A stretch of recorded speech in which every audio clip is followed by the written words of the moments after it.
Бул эмне деген буюмдар деп таң калып жаткан болсоңуздар, бунун бардыгы тең сыйкырга, кара дубага байланган буюмдар болуп эсептелет. Эгерде сиздин үйүңүздө дагы ушул сыйкырга тиешелүү же сыйкыр деп шектенип жаткан буюмдар боло турган болсо, анда аны сөзсүз түрдө жандырыш керек Куран, хадистин негизинде, шариаттын негизинде.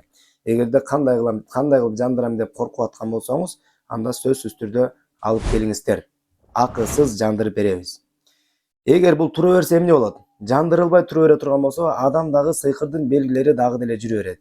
Кээ бир учурда дем салгандан кийин дагы көпкө чейин кыйналып, анткени буюмга байланган сыйкыр жанбаса, ал адамдан сыйкырдын айыгыштыгы дагы кечирээк болуп кыйнай берет. Ошол себептен сыйкырга байланган буюмдарды сөзсүз түрдө буну мусорго ыргытып же талаага ыргытып, сразу эле сууга же сразу эле өрттөп салуу керек эмес. Сөзсүз түрдө сыйкырды жана турган өзүнүн жолдору менен, шариятка туура келген жолдору менен жандыруу зарыл болуп эсептелет.